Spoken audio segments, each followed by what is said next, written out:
Jesus' name, everyone said. Amen. Go ahead and have a seat.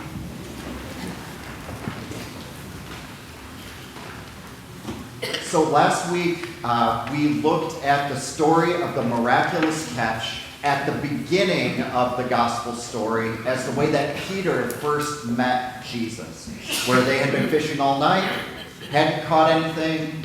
Jesus shows up and says, why don't you go out into deeper water, cast your nets, and see what happens. They catch so many fish that other boats have to come and help them with the haul. And it's in that moment that Peter realizes that he stepped into something really significant, something really powerful, someone really life-changing.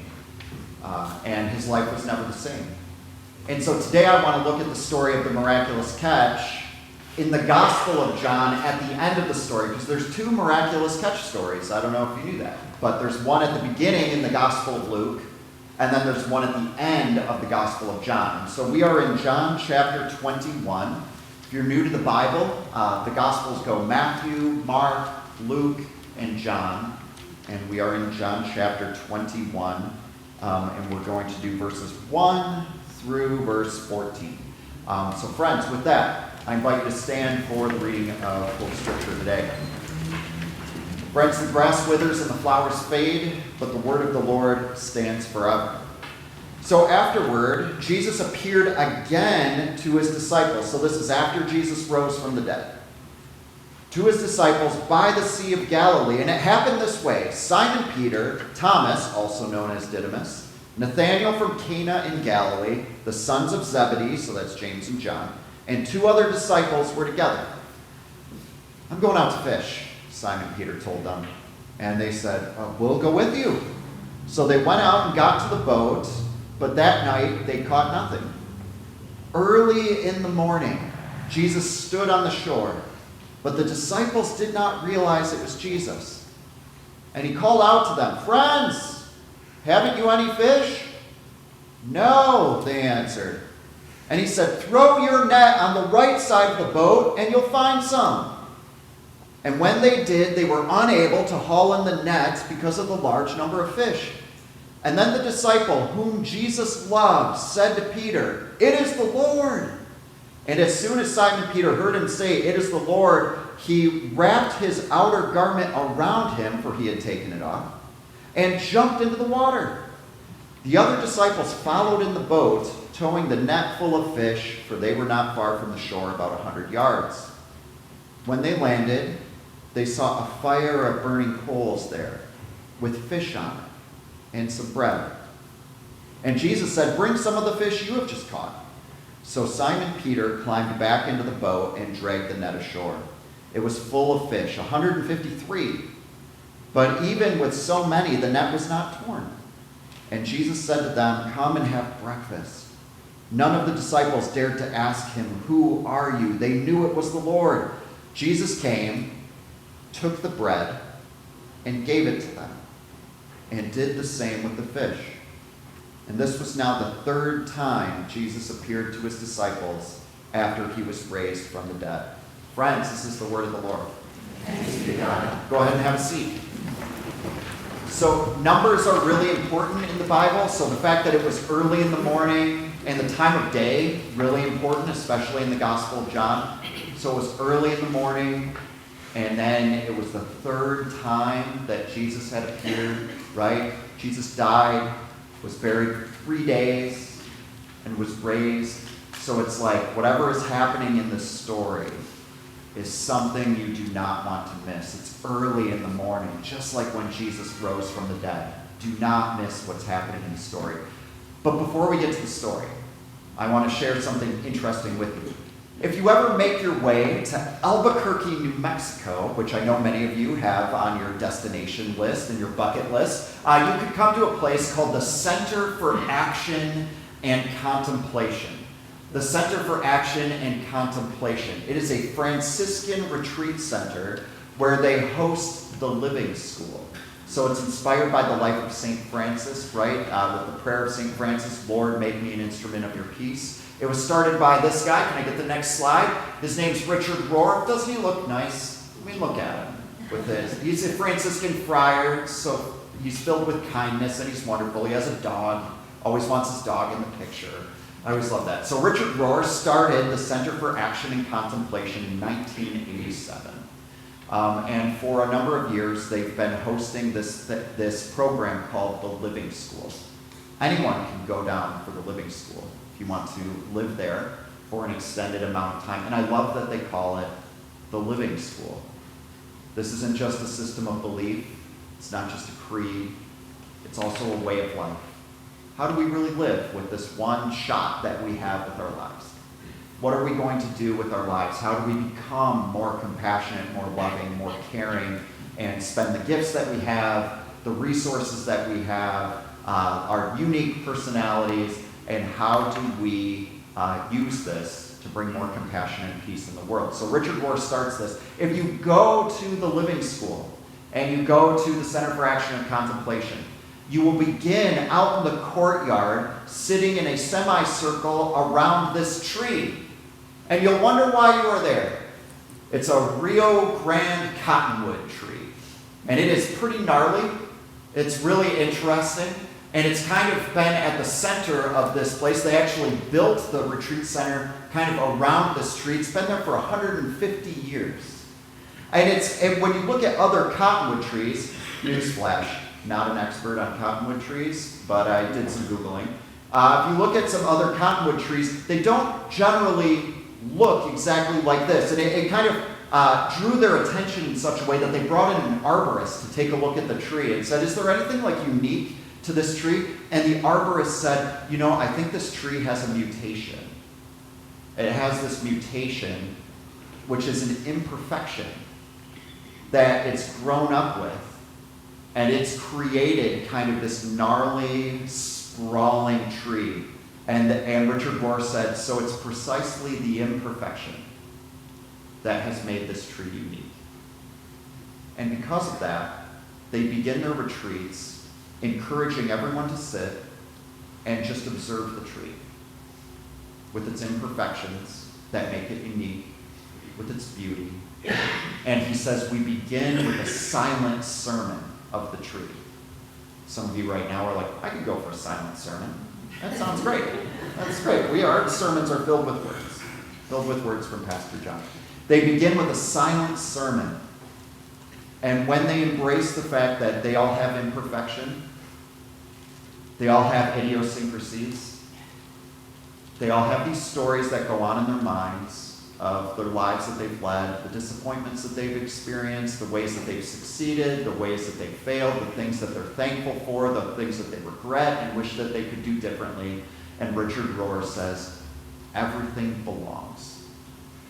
If you ever want to read a book by Richard Rohr, they're amazing. I highly recommend the book Everything Belongs as your starting book, where all of these things that have happened to you, all of these idiosyncrasies that you have, all these personality traits that you have that kind of undo or kind of hold you back from having great relationships sometimes, it all actually belongs.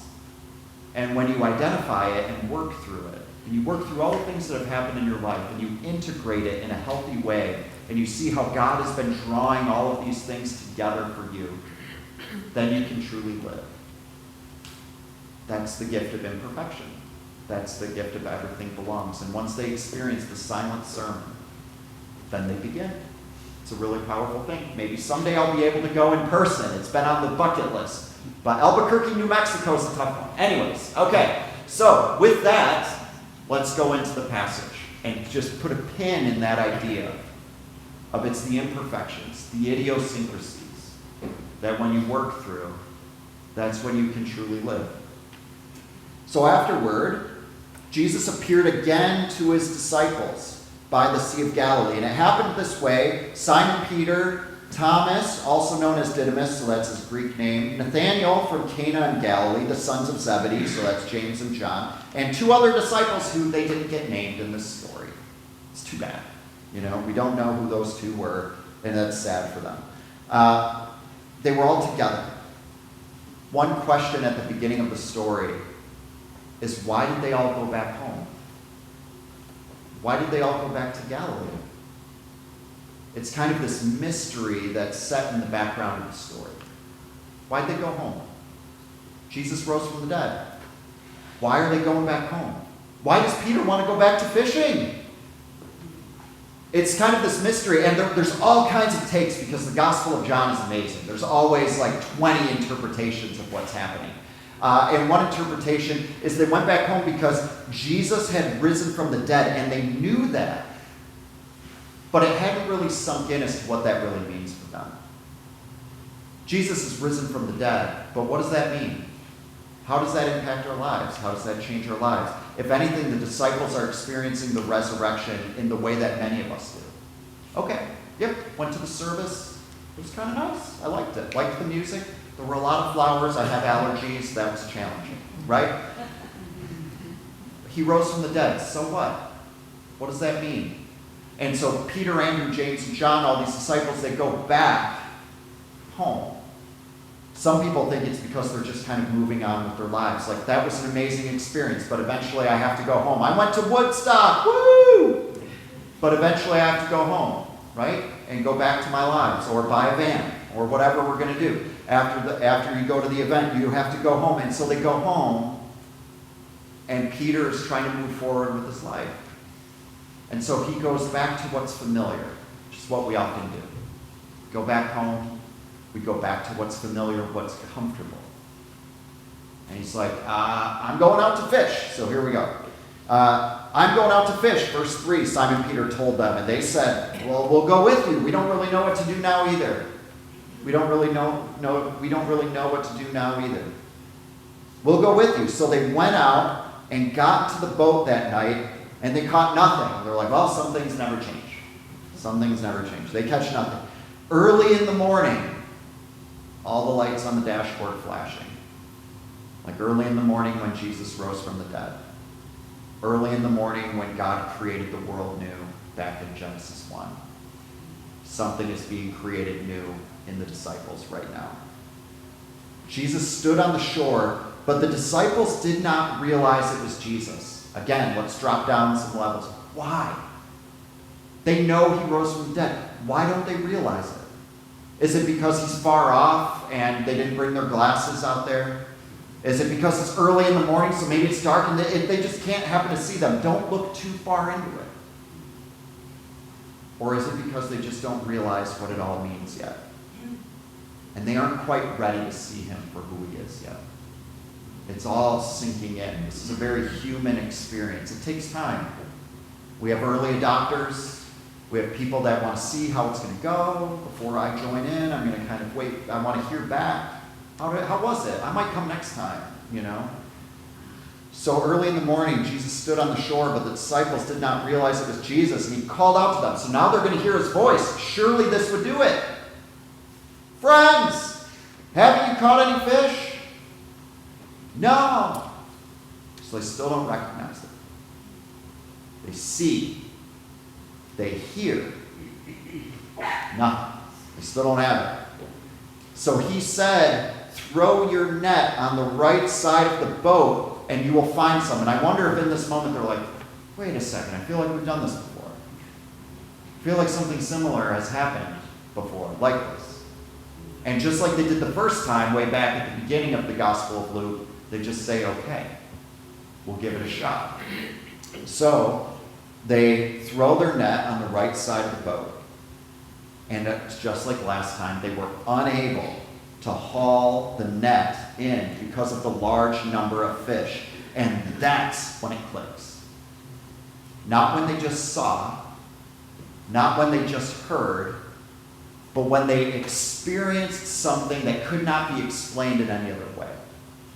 When they experienced something that could only be God. When they experienced something that could only be Jesus. It's when something happened to them. Something happened in their life. And now it clicks. Now they know. And then the disciple whom Jesus loved said to Peter, "It is the Lord." And as soon as Simon Peter heard him say, "It is the Lord," he wrapped his outer garment around him. I love this. This is classic Peter, right? So in a moment of panic, like surprise, Peter's taking out his outer garment when he's fishing. It's like it's getting difficult, so he's like takes off his robe, and he sees Jesus. He puts his robe back on, and he just dives into the water with his clothes on, with all of it. So he dives into the water, jumps into the water. And that's just like this classic human response of, I'm just going, I'm taking off, I'm not really thinking it through. Classic Peter, that's one of his imperfections. It's one of his idiosyncrasies. Peter gets himself into it all the time. He can't shut his mouth. He's always like, he walks away from, I don't know if you're like this, he walks away from parties. He gets in the car, shuts the door, and he's like, did I really say that? Did I say that out loud? And like his friends are like, yeah, man, you made it awkward. You made it super awkward when you said. That's how Peter lives his life all the time. It gets him into amazing experiences because he's never afraid. He always steps into it. Always says something. But then he often steps into it at the same time. Okay? Usually at the same night, too. So Peter jumps into the water. The other disciples follow in the boat, towing the net full of fish, for they were not far from the shore, about 100 yards. When they landed, and I love that, they beat Peter to the shore. Peter dives in to swim to shore, and they're just like rowing by him. I'm like, this guy's crazy. I can't believe it. They don't even stop to help him because that's like what friends do. They're like, good luck, buddy. We're going to beat you. We're going to beat you. So they didn't stop for him. When they landed, they saw a fire of burning coals there with fish on it and some bread. And Jesus said to them, bring some of the fish you have caught. And I love that. They show up with all of this fish. And Jesus is already cooking breakfast. They don't need the fish that they brought. Jesus already has it covered. When I first read this, I'm like, that was kind of rude of Jesus in some ways. It's kind of like he's hosting the party and someone's like, what can I bring? He's like, bring a salad. And then you show up to the party and you're like, where do I bring this salad? They're like, drop it off in the kitchen. And you go in and someone's whipping up a salad that's better than yours. They're like, oh, thanks for the salad. I thought you told me to bring a salad. You've already got it. But what Jesus does here is he says, you have brought yourselves. You have fish, and that's great. We can throw some of your fish on too. But you didn't need to bring the fish. I've already got that part. So what do they need to bring? They have that awkward moment of like you're going to the thing and you want to bring something. There's like something in us that we want to contribute. We want to offer something. And that somehow justifies us being there. And Jesus is like, what I want you to experience right now is the gift of just bringing yourselves. And I want to teach you how to just receive. Just be yourselves. When I was getting ready for the sermon, I was thinking about times that I've experienced just kind of like those idiosyncrasies, those imperfections. Because the disciples, I wonder what it's like for them to get up to the shore and to look around at each other. And they kind of recognize that this group of people is like the core. This is the core of Jesus' leadership team for the movement that's going to change the world through love and forgiveness. And I wonder if they ever look around at each other like, I think Jesus should have picked a better team. Like, is this really the best he could do? Are we really the team? And I was thinking back to 8th grade gym. And in 8th grade gym, I was a basketball player. I played left bench. I never really played, but I was good enough to make the team, but I could never play. And our gym class was filled with athletes, and I was always somewhere in the middle. And one day it's like, we're going to divide this up into the gym teacher's like, we're going to divide this into 4 teams. And you're going to play each other. The winners of those 2 play each other. And then the losers of both of those 2 play each other. And that's what we're going to do today. And I'm like, okay, that's great. I like basketball. I'll play. He's like, I'm going to divide up the teams. And he just starts saying names. And he was just like kind of this like unruly, crazy old gym teacher. And he's just saying names. Burden, you're over there. Motter, you're over there. Miller, you're over there. And I'm like, not Miller. Oh, no. Not Motter. No. This is bad. This is all very bad. And I realized out of the 4 teams on my team, I was the best player on my team. which means that we were going to lose both games. And now I was not good, but I was competitive. And so I was not happy about this. My friends were on one team. He had somehow stacked one team. And they were all like, we are going to destroy everyone. And our first game was against the friends who played basketball. We were going to lose. We might not even score. And one of my friends, we all looked at each other like, this is bad. This is going to be really bad. And we all knew that this was going to be really bad. And one of the guys on our team said, hey, I have an idea. And I'm like, all right, what's your idea? What if we had the most fun of any of these teams? What if we just didn't take it seriously? What if you got the ball on the other side of half court, you have the green light, just shoot it. Like, we're never going to get open. So just shoot the ball. And when someone tries to go up for a layup, just push them. Like, just have fun. Like, let's not follow the rules. Let's just see what happens. And we started playing like that. And we're just launching shots. We're fouling people. We lost the first game by 20. We lost the second game by about the same. But we laughed harder than anybody who was out there. I wish it was my idea, but I was more competitive. All I saw was that we were going to lose. But my friend saw that we could still have fun. And we might lose the most, but we're going to laugh way harder than any of these other guys. And we're going to have the best time. And sometimes you don't realize when you're in a group like that, the imperfections that you have, the idiosyncrasies, was also potential, because we also had the funniest kids in our class. And we had the best time.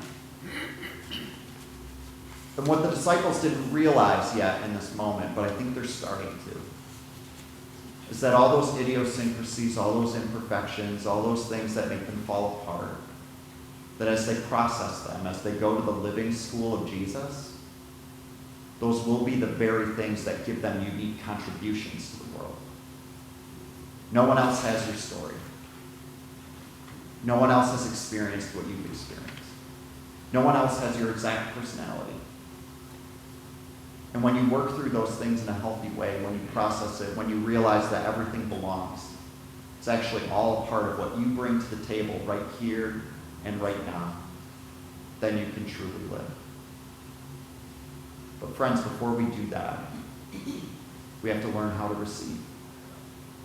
That when they came to the shore, they realized Jesus already had breakfast and they just had to bring themselves. And in the same way, when we come to the communion table, we don't have to bring anything but our empty hands, and we receive the very presence of God.